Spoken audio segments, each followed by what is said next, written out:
fait longtemps, ça fait longtemps. On commence cette fois-ci en face cam parce qu'en fait, j'ai filmé pas mal de choses, sauf que c'est sur un laps de temps qui est complètement effilé. Donc je trouvais ça plus intéressant de faire une face cam pour pouvoir vous expliquer et relier un petit peu toutes les vidéos entre elles. En fait, mon objectif, c'était de faire pas mal de contenu pour l'Instagram et aussi le TikTok de la marque. Sauf que ça s'est pas passé exactement comme prévu et je pensais sincèrement pouvoir tenir un rythme. Je vous avais même dit d'ailleurs que je ferais des vidéos plus souvent, chose que j'ai pas réussi vraiment à tenir. Bonjour, nous sommes le 26, si je dis pas de conneries, le 26 août. J'ouvre mon site officiellement le 7 septembre. Donc là, je suis en train de régler les dernières choses. Mais j'ai fait quelques photos pendant mes petites vacances avec une copine. Je voudrais les scanner, comme ça après, je peux les retravailler sur Photoshop pour prévoir quelques petits posts. Parce que comme ça fait quand même un moment que j'ai posté sur Insta, va falloir que je refasse un petit peu de com avant de lancer officiellement le site. Donc je pense que c'est ce que je vais faire là sur toute la semaine. J'ai déjà commencé un petit peu à faire 2-3 trucs. Et il faut aussi que j'aille absolument imprimer mes petits papiers de remerciement. Parce que dans le packaging que j'ai fait pour les foulards, il y a donc du papier de soie, il y a un petit papier de remerciement, il y a le foulard et il y a aussi une petite surprise. Je sais pas si je vais vous en parler tout de suite ou si je vais vous laisser le découvrir plus tard. Donc je vais chez l'imprimeur essentiellement pour scanner ça, parce que j'ai essayé franchement avec mon téléphone, là, le scan sur le téléphone, mais ça rend pas du tout une bonne qualité.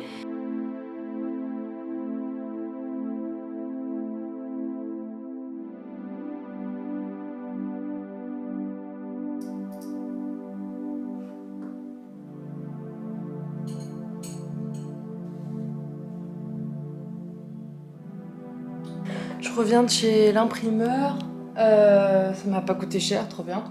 Mais le seul truc là, c'est que je me suis dit que ce serait mieux avec un scan d'imprimante. Au final, c'est pas dingue.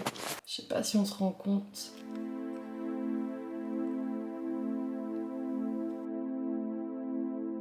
J'ai préféré utiliser le scan de mon téléphone, ensuite j'ai tout envoyé en AirDrop et j'ai utilisé Photoshop ainsi que ma tablette graphique pour faire l'effet écriture à la main.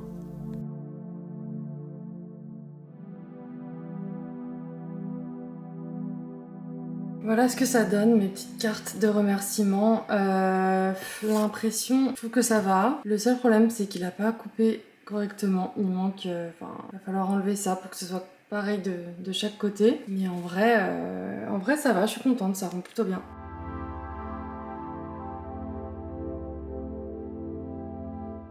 Je pense que ça va être pas mal. J'ai besoin.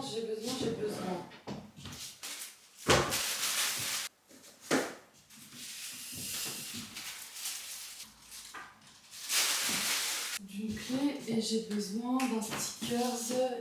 Ils sont là. Hop.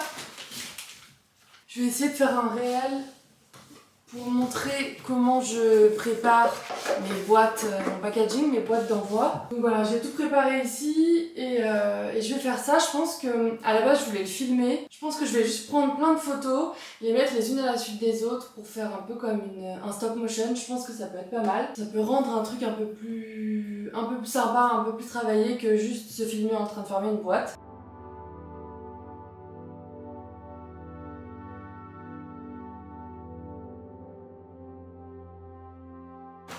Ok, donc c'est parti pour le montage. Bon, alors voilà, ce qui fait plein de photos, les unes à la suite des autres. Et quand je me mets au début, donc là, si j'y arrive, voilà.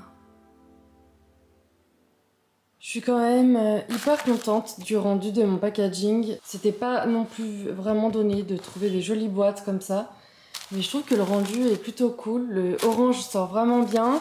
Le petit mot qui fait qu'on plonge encore plus en fait dans l'univers de la marque. Et ça me tenait à cœur aussi de faire un petit cadeau en plus, un petit quelque chose. En fait, c'est une petite clé en plexiglas que j'ai fait graver et couper au laser. Donc on peut retrouver le logo de la marque et une petite encoche, enfin un petit trou pour pouvoir ensuite soit l'accrocher sur vos clés, l'accrocher sur votre sac. Je pense que j'en parlerai un peu plus de cette petite clé parce qu'on peut faire beaucoup de choses avec. C'est un petit plus un peu sympa qu'on retrouve dans chaque paquet que je glisse dans la boîte. Voilà. Bon, je vais aller me faire un thé et maintenant je vais aller aussi m'occuper d'envoyer des mails pour les influenceuses, on va voir ce que ça donne. C'est vrai que c'est un truc que j'aime bien faire, me faire des thés pendant que je travaille. Un thé ou un café d'ailleurs, enfin c'est vrai que je suis très fan de boissons chaudes. Je pense que ça peut se voir dans ma cuisine, il y a plein de thés différents. Celui-là il vient d'une petite boutique en Normandie que j'adore. Et ça c'est quand j'achète du café, voilà, j'achète jamais moins de 500 grammes. Ça vient de mon torréfacteur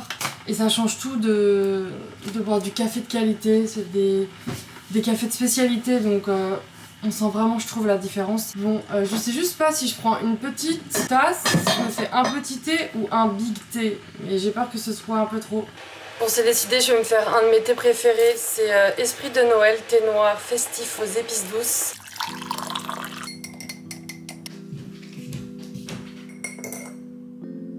Et voilà, petit mail envoyé à l'influenceuse. Maintenant, je croise les doigts pour qu'elle accepte mon gifting. Ce serait vraiment cool parce que je pense que maintenant au final c'est un peu le seul moyen pour se faire connaître sur les réseaux. La prochaine étape ce serait de faire un pop-up. En fait je me dis que ce sera plus simple après de faire un pop-up si j'ai déjà eu un petit lien avec une influenceuse. Voilà, on verra, de toute façon je reviendrai vers vous.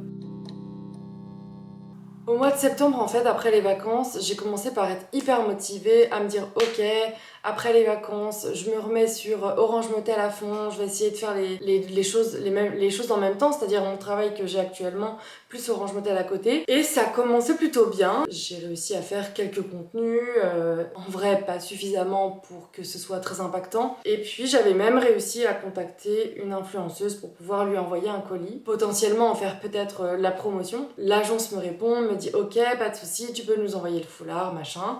J'emballe ça super bien. Je vais à la poste, j'envoie mon petit colis et je laisse une semaine se passer. La semaine se passe et je n'ai pas de nouvelles. Je me dis bon maintenant, je vais pas les harceler tout de suite.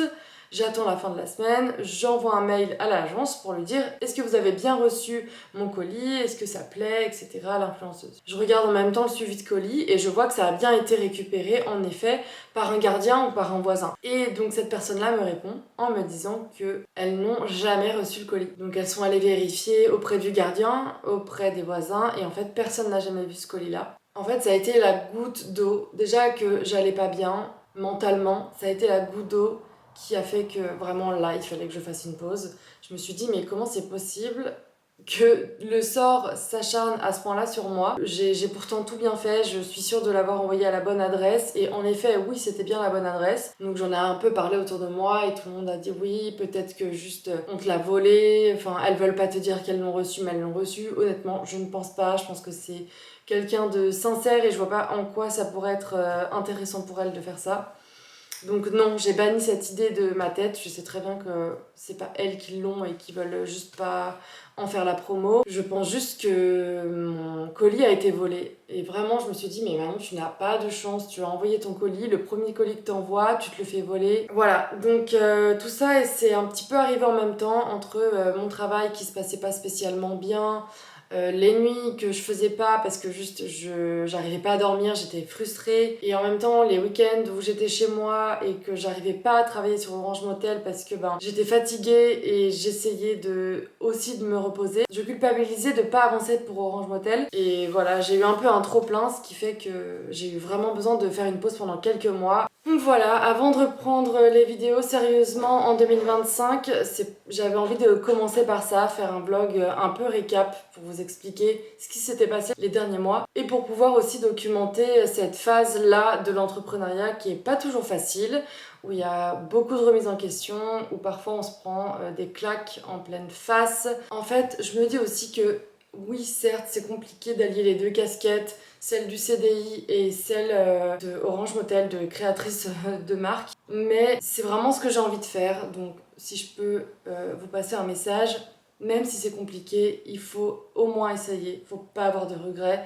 Il faut le faire et il faut essayer de donner tout ce que vous pouvez. Je sais qu'il y aura des jours plus compliqués que d'autres. Si je commence à penser à arrêter tout ça, je me rends compte que ça me rend vraiment malheureuse. Je sais que c'est possible, qu'on peut y arriver et c'est pour ça aussi que je trouve ça intéressant de vous raconter ça, de vous raconter ce point de vue, de vous montrer aussi que tout n'est pas rose quand on crée une marque, même si je pense que vous vous en doutez, mais voilà, j'espère que cette vidéo vous aura plu et j'espère en faire d'autres très prochainement. En attendant, vous pouvez continuer à suivre la marque sur Instagram. Donc voilà, n'hésitez pas à commenter cette vidéo et aussi à aller voir le site pour découvrir le drop Chambre 11. Et puis, on se revoit bientôt. Salut!